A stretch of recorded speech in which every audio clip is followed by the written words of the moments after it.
ምን ቤት ነኝ እኔ አሁን ደጋፊዎቹ ተኝተው እኔ ማይላቸው ቤት ነኝ። ጎላዮሽ ደህና ጎል አይቻለሁ። ቤት ነኝ ብሬ ቆየሁት። አረ ቤተሰብ አረ የማን ሲቲ አታክ አስፈሪ ደረጃ ሆነ።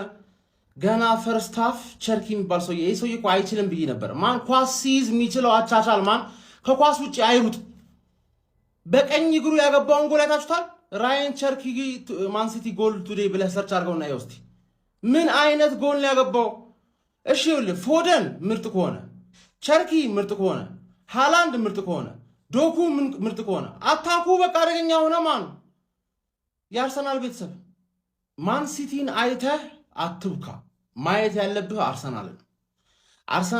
አርሰናል ከሆነ እንደ የውልብዝ ጨዋታ ምናምን እንዳየነው ፍርክርክ ያለ ቡድን ሳይሆን አርሰናል ከሆነ ማድረግ የሚችለውን ሁላችንም እናውቃለን። እንኳን አይደለም እናንተ ጠላትም ታውቃለህ ያውቃል።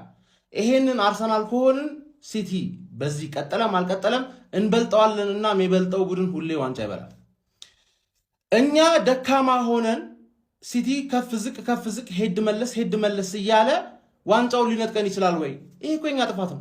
እኛ ካልቻልን ዋንጫውም አይገባን። ግን ሲቲ ዘንድሮ ቀልድ ላይ አይደለውም እያለ ነው። ምርጥ ሚዜ እንደሚሆን እርግጠኛ ነኝ። ምርጥ ሚዜ ሰሚ ፋይናል ካራባኦ ካፕ ይሄ የሚንቀውን ዋንጫ ሁሌ እስከ ፋይናል ድረስ ይሄድበታል። ፔፕ አድክም የሆንክ ሰው ነህ። ምንም የምትንቀው ዋንጫ የለም። አንተ ቆርቆሮ አትንቅም። ፔፕ አትቀልድ። ለዋንጫ እንገናኝ። ይሄ ቸልሲን አንተ ኒውካስልን ከባድ ፈተና ይገጥማል። ሁለታችንም እንገናኛለን ፋይናል ላይ። ለምን እርስ በርስ አያገናኙም? እንደውም ሰሚ ፋይናል እንገናኝ። ዱቄት ማንቸስተር ሲቲ ብሬንትፎርድ ላይ ተደበረበት። ሰከንድ ሃፍ ተደበረበት። አንድ ጎል ደገመና የሆነ ማላቀው ደጋፊዎቹን የሚመስል ህፃን ፈላ ሚጢጥዬ ልጅ ማክስ ዳውመን ትልቅ ሰው አይደል? ማክስ ዳውመን ግሮን አስማን ነው። ማክስ ዳውመን ፔፕ የሆነ ሳለ ያስገባው ልጅ ብታየው ሳቪኖ 2-0 አደረገው። ተደበረባቸው። ፔፕ ተደበረባቸው። ማን ሲቲ በሜዳው ብሬንትፎርድ ለዛ ለካ ብሬንትፎርድ አጥቂ የለውም ተጎድቷል። ያለ አጥቂ ዳምስጋርድ እና ሼድ ነው ፊት ለፊት አርጎ እየጮተ የነበረው። ወፍ እኮ ቸልሲ ቻምፒየንሺፕ ቡድን አዌ ነው በእርግጥ ግን ቻምፒየንሺፕ ቡድን ደረሰው ቸልሲ። እኛ ፓላስ ነው የደረሰ። ከባድ ፈተና ለነገሩ። ፓላስ ሐሙስ ተጫውታ ቅዳሜ ተጫውታ ማክሰኞ ተጫውታለች ከኛ ጋር ስለዛ ያው እኛም እነሱም ድክም ያለ ደርቢ ነው የምንጫወተው ከፓላስ ጋር ከዛ እናልፋለን። ከዛ ላይ ሃንግማን ጠብቂ። ሲቲ የምትገጥመው የኒውካስል እና የፉላምን አሸናፊ ፌር አይደለም። ለምንድነው ተታገለለ ዋንጫ የምንደርሰው? ሃንግማንን ለምን መለጠፍ ያስጠብቀናል? ግን ኒውካስልን ማለፍ አለብሽ መጀመሪያ። እኔ ፓላስን ማለፍ አለብኝ የደከመ ፐርፎርማንስ አሳይቼ ከዛ ላይ ሃንግማንን በእርግጠኝነት እንዲህ ብዬ ነው የምመጣው። እንገናኛለን ሃንግማን ማለት ይላል። ለማንኛውም ሲቲያችን ብሬንትፎርድን 2-0 ለጥፎ ወደ ቀጣዩ ዙር አልፏል። በጣም ነው ደስ የሚለው።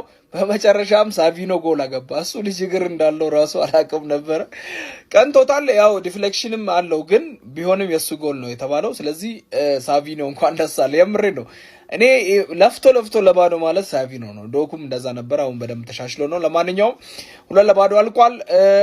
ራያን ቸርኪ ምን አይነት ተጫዋች ነው! በእግዚአብሔር ይችላል። በቃ ምን አይነት ማጂሻን የሆነ ተጫዋች ነው። ጎል አግብቶም እንደ ሃላንድ ነበር ሴሌብሬት ያደረገውና ለሃላንድ ያለውን ፍቅር ነው ያሳየው። ለማንኛውም በጣም አሪፍ ነበረ። ቲማችን ዛሬ ኦልሞስት በአብዛኛው በቤንች ነበር የገባው። ተቀይሮ ገቡ። ማክስ የተባለ አዲስ ጩጬ አምጥተናል። እንግዲህ ይሄንን ፕሪሚየር ሊግ በደንብ እናስደነብረዋለን። ደስ ይላል። ብቻ ከሞላ ጎዳል ጌሙ አሪፍ ነው። በቃ የምንፈልገው ቀለል አድርገን ጉዳትም ምንም ሳይኖር ብዙ ውክቢያም ሳይኖር ነው የጨራረስናት። ወደ ቀጣይም ዙር አልፈናል። እንኳን ደስ አላችሁ ሲቲ ፋሚሊ ሁሉ። ከሞን ሲቲዘንስ ይመቻችሁ። ደህና ደሩልኝ። ዋው ራያን ቸርኪ ምን አይነት ተጫዋች ነው! ምን አይነት ጎል ነው ያገባው! ለማንኛውም ይሄ ማጂሻን ሆነ ልጅ እኔ ሊዮኔል ቸርኪ ብያለሁ። ሊዮኔል ቸርኪ ማለት ነው። የሚገርም ጎል ነበር ያገባው። ጌሙ ራሱ እንዴት እንደሚያምር እነሱ ስለሚጫወቱት ብቻ። ለማንኛውም በጣም አሪፍ ጌም ነው። አሪፍ እየሄደ ነው። 1-0 እየመራን ነው። ገና ነው ያው ግን በቃ በጣም ደስ የሚል ጌም ነው። በአብዛኛው በቤንች ነው የገባ ነው። ሌላው የሚያሳዝን ዜና ኦስካር ቦብ ተቀይሮ ወጥቷል፣ ተጎድቷል ማለት ነውና ተሰምቶታል ይመስለኛል። ቀጥታ ወደ መለበሻ ክፍል ነው ሮጦ ሄዶ እንግዲህ ያው ምንም ማረክሽ። ሌላው ግን አንድ አሳሳቢ ጉዳይ ኩዛኖቭ ለምን ጌም እንደማይጀምር ያያችሁ ይመስለኛል። እዚህ መታችሁ የምታላቅሱ አንዳንድ ብዙ ጊዜ ሰው ኩዛኖቭ ለምን አይገባም ምናምን ለሚል ሰው ለምን ጌም ባይዘው እድለኛ ነው። ቫር ቢኖር ኖሮ በቀይ ሊወጣ ይችል ነበር እና ጌም ኮንትሮሊንግ በጣም በጉልበት ነው ብዙ የሚያስበውና ትንሽ ብስለት በጣም የሚቀረው ይመስለኛል። ለዛ ነው ጋርዲዮላ የማያሰልፈው ይመስለኝ። ለማንኛውም ቸርኪ በጣም ያልሰስቶኛል። ሳቪ ማነው ኦስካር ቦብ አሳዝኖኛል እና ስለ ኩዛኖቭ ደግሞ አይታችሁታል። በቃ ካሁን በኋላ አትጨቃጭቁ። ከሱ በደንብ ይሻላል አሁን ነው።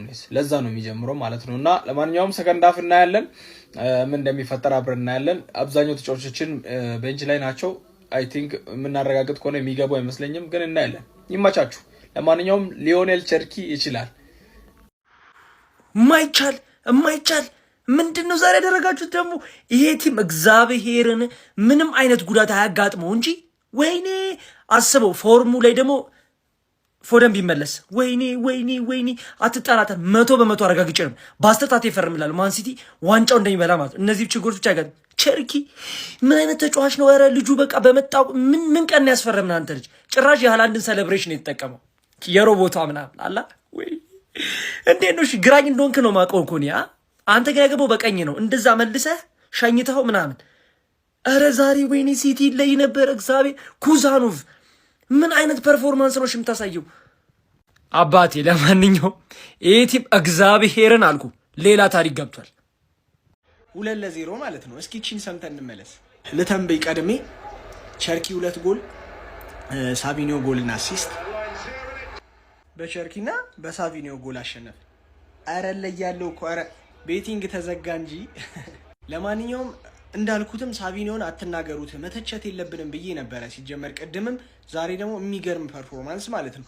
ጎሉ ላይ አግብቷል። ከዛ ይቺን ብሎ ነበረ እንደዚህ ምናምን እና ይመቸው። የምር እኔ ሳቪኒዮ በጣም ነው የሚመቸኝ። ስለዚህ አሁን ዶኩ እስኪመለስ ራሱ የሚገርም ተተኪ ይሆነናል ማለት ነው። ሞር ራይት ዊንግ የሚመቸው ቢሆንም ሌፍት ዊንግ ላይም እሱ ሁለቱም ይመቸዋል። ገባ።